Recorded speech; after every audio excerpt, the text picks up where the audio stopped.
Bismillahirrahmanirrahim. Assalamualaikum warahmatullahi wabarakatuh.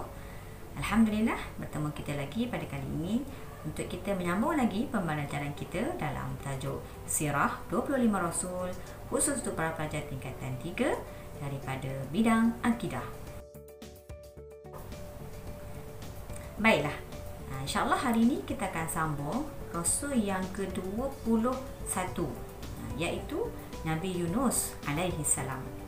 Baik, Nabi Yunus alaihissalam diutuskan kepada penduduk Nainawa, yang mana Nainawa ni berada di Iraq. Tetapi perlu kita ingat, penduduk Nainawa ni mengingkari dakwah baginda Nabi Isa alaihissalam. Nabi Isa keluar daripada Nainawa dengan menumpang sebuah kapal yang syarat dengan muatan. Ketika kapal tersebut dilanda taufan yang dahsyat di tengah laut, kelasi kapal ataupun nakoda kapal tu telah membuat undian supaya ada di kalangan penumpang ataupun ahli kapal tu yang perlu dikeluarkanlah untuk mengurangkan bebanan kapal tersebut, sebab tujuannya untuk menyelamatkan keseluruhan kapal. Dan akhirnya Nabi Yunus dicampakkan ke dalam laut. Lalu setelah dicampakkan, Nabi Yunus ditelan oleh ikan nun. Dan semua orang maklum cerita ni kan. Ketika dicampakkan ke dalam laut dan ditelan oleh ikan nun, Nabi Yunus memperbanyakkan bertasbih kepada Allah Subhanahu Wa Taala ketika berada dalam perut ikan nun, sehinggalah Allah Subhanahu Wa Taala akhirnya mengeluarkan Nabi Yunus daripada perut ikan nun, dan Nabi Yunus kembali berdakwah kepada kaumnya.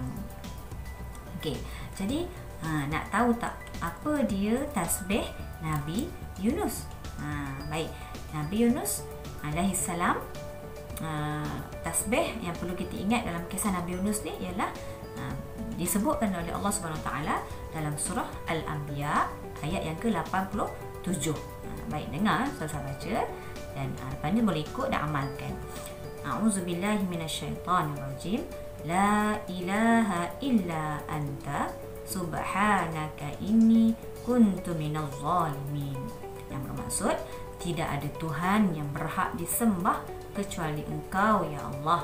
Maha suci Engkau. Sesungguhnya aku adalah termasuk di antara orang-orang yang berbuat zalim. Itu adalah tasbih yang dibacakan oleh dan dibanyakkan bacaannya oleh Nabi Yunus alaihi salam. Jadi tasbih ini sangat baik untuk kita amalkanlah dalam kehidupan kita seharian.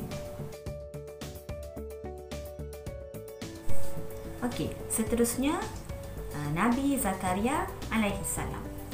Nabi Zakaria perlu kita tahu berketurunan Nabi Daud alaihi salam, yang mana Nabi Zakaria ini diutuskan kepada Bani Israel di Palestin. Allah Subhanahu Wa Taala mengurniakan Nabi Zakaria seorang anak, iaitu bernama Yahya. Ketika usia Nabi Zakaria ketika itu telah lanjut. Baginda Nabi Zakaria membesarkan Sayyidatina Maryam binti Imran. Siapa tahu siapa dia Sayyidatina Maryam? Kan? Okey, semua orang tahu, iaitu ibu Nabi Isa alaihi salam. Okey. Nabi Zakaria ini, untuk kita tahu semua, wafat kerana telah dibunuh oleh seorang raja yang zalim ketika zamannya. Okey, itu kisah Nabi Zakaria alaihi salam. Okey, seterusnya kisah Nabi Yahya alaihi salam. Baru je kita sebut tadi Nabi Yahya adalah putera kepada Nabi Zakaria alaihi salam. Nabi Yahya ini perlu kita tahu seorang anak yang sangat soleh, sangat banyak berbakti kepada kedua orang tuanya. Perlu kita ambil pengajaran. Kita sebagai seorang anak, kewajipan kita untuk taat, untuk berbakti, untuk berbuat baik kepada kedua ibu bapa kita. Ibu Nabi Yahya bernama Aisyah. Siapa dia Aisyah ni?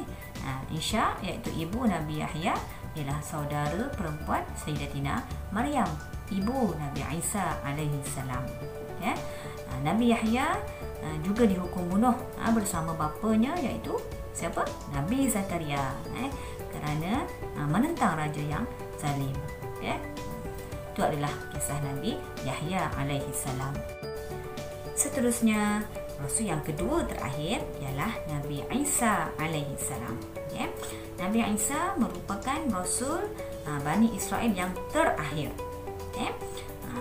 Dia ketika masih bayi, Nabi Isa alaihi salam Allah kurniakan kebolehan untuk berkata-kata. Kerana ketika itu Nabi Isa berkata ketika bayi untuk membenarkan ibundanya, yakni Siti Maryam.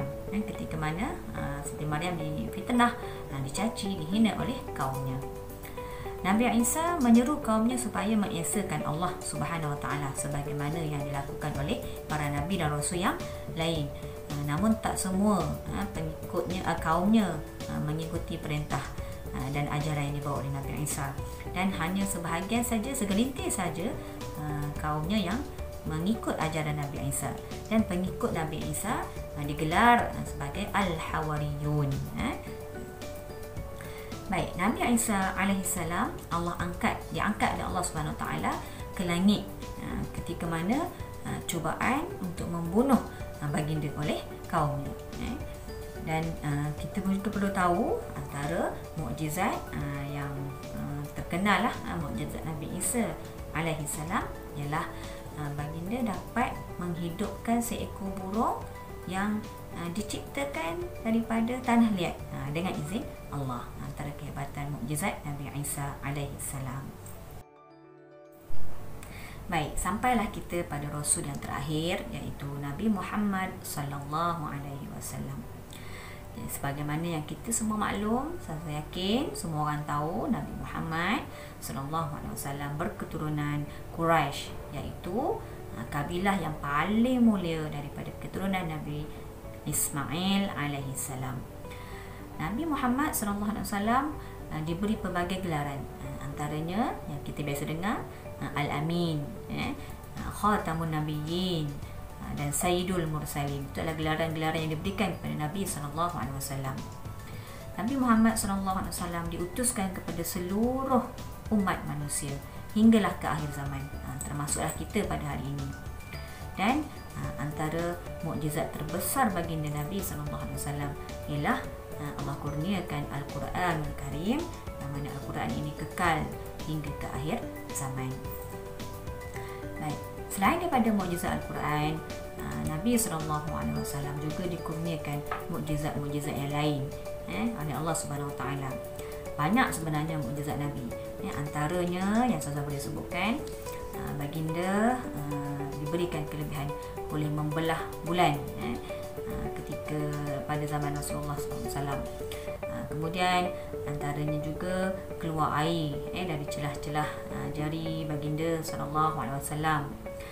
Juga peristiwa yang agung, peristiwa Isra' dan Mi'raj, juga antara mukjizat yang Allah kurniakan kepada Nabi SAW. Dan banyak lagi lah mukjizat-mukjizat yang lain.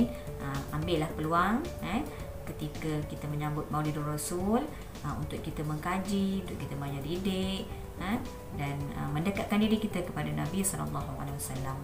Semoga bila kita dapat menambah ilmu, mempelajari tentang sirah Nabi SAW, dengan itu datang bertambahnya cinta kita pada Nabi SAW, dan semoga dengan itu melayakkan kita untuk mendapat syafaat daripada Rasulullah SAW.